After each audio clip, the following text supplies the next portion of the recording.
bienvenue une fois de plus sur notre chaîne YouTube 31 Médias.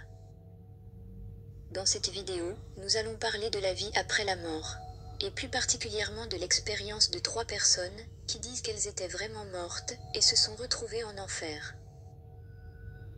La première personne dans notre vidéo qui dit avoir été en enfer est le professeur Howard Storm. Avant son expérience de l'enfer qui l'a amené à reconsidérer les priorités de sa vie. Howard Storm était un athée, professeur d'université et directeur du département d'art à Northern Kentucky University, au Kentucky, États-Unis. Selon son témoignage, rendu dans son livre titré « Ma descente vers la mort » et lors des différents passages à des émissions télé, l'événement eut lieu lors d'un voyage en Europe. En juin 1985, avec un groupe d'étudiants de son université, ils partirent en voyage en France et logèrent dans un hôtel dans les environs de Paris. À 11 heures, il fut pris d'une violente douleur abdominale et se croula dans sa chambre d'hôtel. Il sera transporté d'urgence à l'hôpital et le mal sera diagnostiqué plus tard comme étant une perforation du duodénum. Cela nécessitait une chirurgie d'urgence, mais le chirurgien ne pouvait être disponible au plus tôt qu'à partir de 21 heures. C'est donc dans cette attente qu'il rendit l'âme. Howard Storm raconte qu'il s'est vu lui-même se tenir hors de son corps, qu'il pouvait voir sa femme, la toucher, lui parler, mais qu'elle, en retour, ne le sentait pas, ni ne le voyait.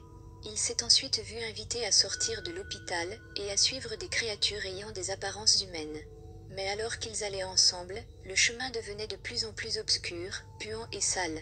Et ces créatures devenaient de plus en plus hideuses. Devant son refus de continuer à les suivre, ces créatures démoniaques sont devenues violentes et lui assénaient des coups. Il a alors entendu une voix lui demandant de prier Dieu. Il raconta qu'alors qu'il implorait le secours de Jésus pour le sortir de là, sa vie tout entière lui fut montrée comme dans un film. Il comprit alors toutes ses erreurs et la vanité de la vie qu'il menait. Plus tard, Jésus vint le sauver et le fit revenir sur terre, parmi les vivants. Après son expérience, Howard Storm a donné sa vie à Jésus. Il est devenu chrétien et entama des études pour devenir pasteur évangéliste. Il sera ordonné et servi comme pasteur au sein de l'église Zion United Church of Christ de Ohio, en Amérique. Howard Storm est aujourd'hui à la retraite. La deuxième personne sur notre liste est l'évangéliste d'origine sierra-léonaise, Linda Ngoja, qui désormais s'appelle Sœur Linda Paul Rika. L'expérience en enfer de Linda Ngoja demeure très controversée. Car contrairement aux autres, qui se bornent à donner des descriptions de l'enfer, Linda Ngoja affirme qu'elle y a vu des personnalités de la musique mondaine et politique. Notamment des personnes comme la chanteuse Whitney Houston, le colonel Kadhafi de la Libye. Elle dit qu'elle a aussi vu ses propres parents en enfer. Avant son expérience de l'enfer, Linda Ngoja ne croyait ni au paradis, ni à l'enfer. C'est le 15 février 2013 que Linda mourut, entourée de quelques proches, et surtout de l'une de ses sœurs du nom de Frances Finda, qui elle était croyante, et priait pour que Linda revienne à la vie.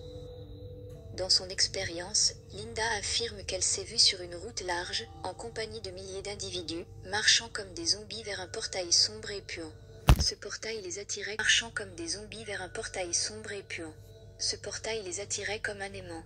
Ils savaient tous que c'était l'entrée dans le lieu de tourment, mais ils n'avaient pas la force de se défaire de cette force attractive. Puis apparurent des créatures hideuses et méchantes, qui ont commencé à les torturer. Ils criaient tous « Ayez pitié », mais ces créatures démoniaques étaient sans pitié, et même se riaient d'eux en disant « Il n'y a aucune pitié dans cet endroit, vous avez vous-même choisi de venir dans ce lieu ». Elle raconte que l'odeur de ce lieu était putréfiante, la pire odeur qu'elle ait jamais respirée. L'obscurité de cet endroit et la méchanceté qui y règne n'a rien de comparable à ce qu'il y a sur la terre. Après son expérience de l'enfer, la vie de Linda Ngoja a radicalement changé. Elle est devenue chrétienne et a même fini par épouser un pasteur du nom de Paul Rika. Ils dirigent ensemble une église basée à Abuja, dans la capitale fédérale du Nigeria, en Afrique de l'Ouest.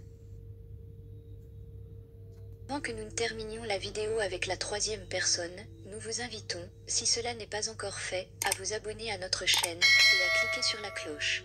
Cela vous permettra d'être notifié à chaque fois que nous postons une nouvelle vidéo. Dieu vous bénisse. Ian Cormack, la troisième et dernière personne sur notre liste, est aujourd'hui un pasteur néo-zélandais.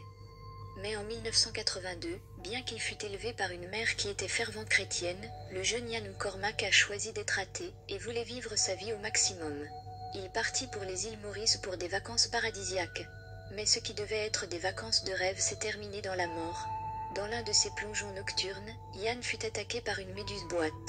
Ces méduses presque transparentes sont considérées par les scientifiques comme l'un des animaux les plus venimeux au monde.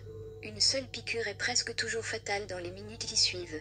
Ian raconte que déjà dans l'ambulance qui le transportait d'urgence à l'hôpital, une partie de son corps était paralysée, et des nécroses ont commencé à apparaître. Il perdra la vie dans l'ambulance qui le transportait et fut déclaré mort cliniquement. Ian McCormack raconte qu'il s'est alors retrouvé dans un endroit d'obscurité totale. Pendant qu'il se demandait quel était cet endroit, il sentit comme la présence d'êtres maléfiques tout autour de lui, ainsi que des voix bizarres, qui lui donnaient l'ordre de se taire, qu'il était en enfer, et qu'il méritait de se retrouver là. Ian dit qu'il s'est alors rappelé des prières de sa mère priant pour lui et lui parlant de l'amour de Dieu.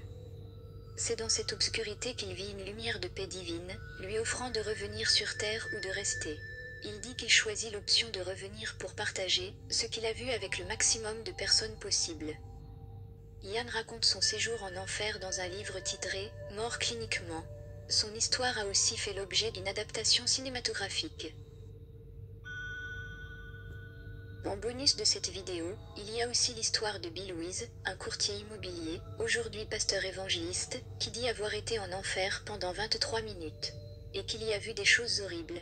Nous avons déjà traduit son témoignage, qui se trouve sur notre chaîne. Le lien se trouve dans la description de cette vidéo, pour ceux qui veulent écouter ce témoignage. Dieu vous bénisse, et à la prochaine pour une autre vidéo. Amen.